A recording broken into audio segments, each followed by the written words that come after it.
Afinal de contas, o que é ser autor da própria história? Se considerarmos a mente humana como um grande teatro, é possível afirmar que, devido à fragilidade do eu para atuar dentro de si, a maioria das pessoas fica na plateia assistindo passivamente a seus conflitos e misérias psíquicas encenadas no palco. Precisamos sair da plateia, entrar no palco dos nossos pensamentos e emoções e dirigir a nossa história. As teorias psicológicas que dizem não ser possível mudar a personalidade do adulto estão cientificamente erradas nessa área. É mais fácil mudar a personalidade das crianças porque as matrizes da sua memória estão abertas, mas o adulto também pode sofrer transformações substanciais. Cada vez que você pensa e registra esse pensamento, sofreu uma pequena, micro mudança. Pensar é transformar-se. O problema é que podemos mudar para pior. Devido ao volume de ideias perturbadoras, muitas pessoas deixam pouco a pouco de ser alegres, livres, motivadas, singelas, ousadas. Em qualquer época da vida, podemos adoecer se não trabalharmos nossas perdas, decepções, crises. O que você faria se a relação com as pessoas que você ama estivesse em crise? Se o encanto pela vida estivesse se dissipando e o prazer pelo seu trabalho estivesse se esgotando? Lutaria para reconquistar o que mais ama? Ficaria paralisado na plateia pelo medo e dificuldades ou entraria no palco e resolveria ser autor da sua história? Eu espero que você entre no palco, pois ninguém pode dirigir por você a peça da sua vida. O projeto Pike não é dirigido para heróis, nem para pessoas perfeitas, pois eles só existem nos filmes e na literatura.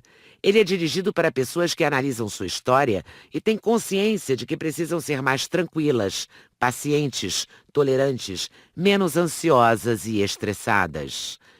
Apesar de o funcionamento da mente humana ser de indescritível beleza, a personalidade adquire conflitos com facilidade, complexo de inferioridade, timidez, fobias, medos, depressão, obsessão, síndrome do pânico, doenças psicossomáticas, rigidez, perfeccionismo, insegurança, impulsividade, preocupação excessiva com o futuro e com a imagem social.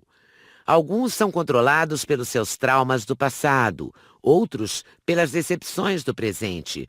Uns resolvem com facilidade suas dificuldades, outros perpetuam suas doenças psíquicas por anos ou décadas.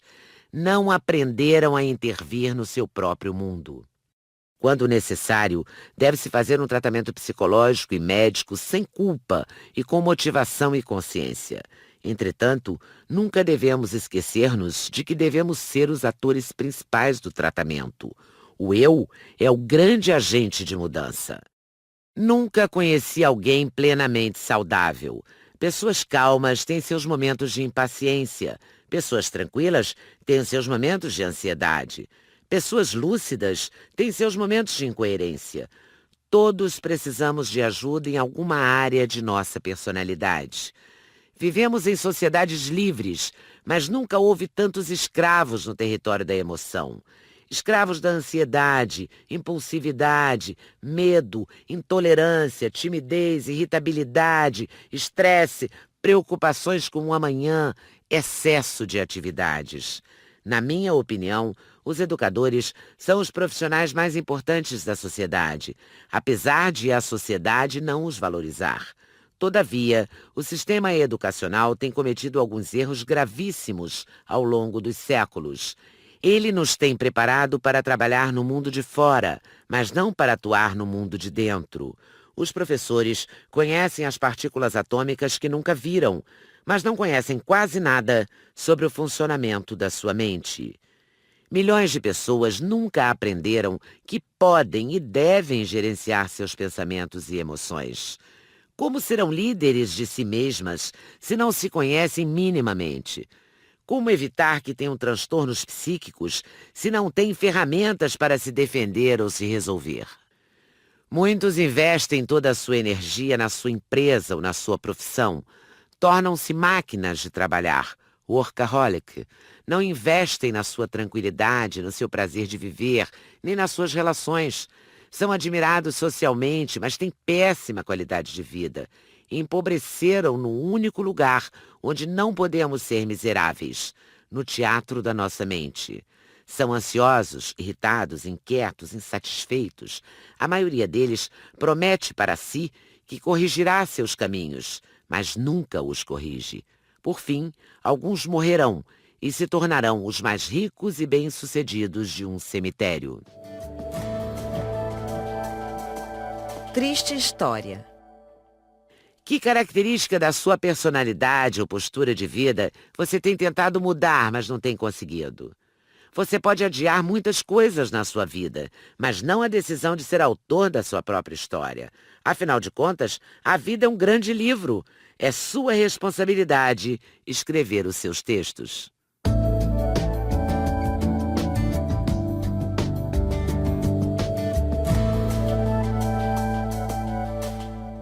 O mestre dos mestres da qualidade de vida. Enxergando a grandeza da vida. O mestre dos mestres viveu intensamente a primeira lei da qualidade de vida. Ele foi autor da sua história no sentido mais pleno. Compreendeu como nenhum outro pensador da história a excelência da vida. Cada ser humano, independente dos seus erros, era para ele uma joia única no palco da vida. Nós desistimos de quem nos decepciona. Para ele, ninguém era incorrigível. Teriam tantas chances quantas fossem necessárias. Em outros capítulos, estudaremos que até seu traidor e seus carrascos foram tratados com uma gentileza ímpar. Mesmo sendo frustrado pelas pessoas, jamais desistiu delas. Ele cria que valia a pena investir em cada ser humano, ainda que a sociedade quisesse eliminá-lo como lixo social. Por exemplo, as prostitutas em sua época eram trazidas até a praça pública e mortas.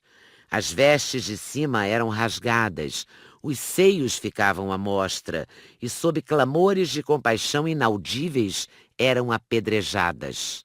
A cena era chocante. Como sempre na história, em particular nos dias atuais, a violência atraía grande audiência. Gemidos de dor, traumas, hematomas e hemorragias compunham a melodia angustiante dessa pena capital. A sociedade concorria para ver o episódio. Tentar defender uma prostituta era loucura, era inscrever-se para sofrer o mesmo pesadelo. Entretanto, para nossa surpresa, Jesus tinha a coragem e o desprendimento de correr risco de morrer por elas, mesmo que não as conhecesse. O mestre da vida conseguia encontrar ouro escondido na lama. Muitas vezes, não protegemos nem a quem amamos. Alguns pais não conseguem ver a dor dos seus filhos estampada em seus olhos. Só vão perceber que eles estão doentes quando entram em crise. Alguns professores não conseguem perceber que por trás da agressividade dos seus alunos existe um grito de uma criança pedindo ajuda. Alguns juízes julgam os réus sem levar em consideração o sofrimento que motivou a ação. A justiça deve ser cega para ser justa, mas jamais deveria deixar de ter coração. O território da emoção de Jesus era diferente. Era irrigado com uma ternura e uma capacidade de compreensão admiráveis. O amor o controlava e o tornava líder de si mesmo. Ele não apenas mostrava uma sensibilidade fenomenal para compreender a dor dos outros e os sentimentos ocultos, mas também uma sólida habilidade para ser autor da sua história nos focos de tensão. Vejamos uma passagem complexa e interessante da sua vida. Liderando a si mesmo no ápice do estresse. Milhares de judeus eram lúcidos e sensíveis. Eles amavam profundamente a Jesus. Mas havia um grupo de líderes, os fariseus, que o odiavam. Tinham aversão pelo seu comportamento afetivo e tolerância. Como Jesus era socialmente admirado, eles precisavam ter um forte álibi para condená-lo sem causar uma revolta social. Depois de maquinar, prepararam uma armadilha psíquica quase insolúvel. Certa vez, uma mulher foi pega em flagrante adultério. Os fariseus arrastaram-na para um lugar aberto, para o local onde o mestre dos mestres ensinava uma grande multidão. Interromperam abruptamente a sua aula, colocaram a mulher toda esfolada no centro da sua classe ao ar livre. Sob os olhares espantados dos presentes, eles proclamaram de modo altissonante que ela fora pega em adultério e, segundo a lei, teria de morrer. Sutilmente olharam para Jesus e fizeram-lhe uma pergunta fatal. Qual seria o seu veredicto? Nunca haviam pedido para Jesus decidir qualquer questão, mas fizeram essa pergunta para incitar a multidão contra ele e para que assim ele fosse apedrejado junto com ela. Sabiam que ele discursava sobre a compaixão e o perdão como nenhum poeta jamais discursara. Se ele se colocasse ao lado dela, teriam como justificar a sua morte. Se condenasse a mulher, iria contra si mesmo, contra a fonte do amor sobre a qual discursava. A multidão ficou paralisada. O que você faria se estivesse sob a mira de um revólver? O que pensaria se estivesse em seus últimos segundos de vida? Ou então, que atitude tomaria se fosse despedido subitamente? Que reação teria se alguém que você ama muito lhe causasse a maior decepção da sua vida? Que comportamento teria se tudo o que você mais valoriza estivesse por um fio, corresse o risco de ser perdido subitamente? Frequentemente, reagimos sem qualquer lucidez nos momentos de tensão. Dizemos coisas absurdas, incoerentes, ferimos pessoas e nos ferimos.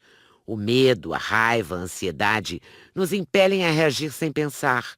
Os instintos controlam nossa inteligência. Mestre dos mestres da qualidade de vida estava sob o fio da navalha. O drama da morte o rondava, e o que era pior, poderia destruir todo o seu projeto de vida. Os seus opositores estavam completamente dominados pela raiva. A qualquer momento, as pedras seriam atiradas, as cenas de terror se iniciariam. Foi nesse clima irracional que Jesus foi cobrado para dar uma resposta. Todos estavam impacientes, agitados, esperando suas palavras. Mas a resposta não veio.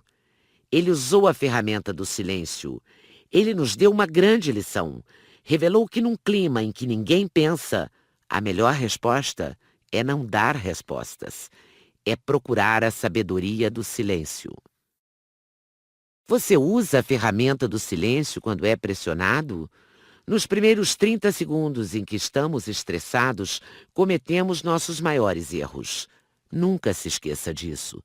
Seus maiores erros não foram cometidos enquanto você navegava nas calmas águas da emoção, mas enquanto você atravessava os vales da ansiedade.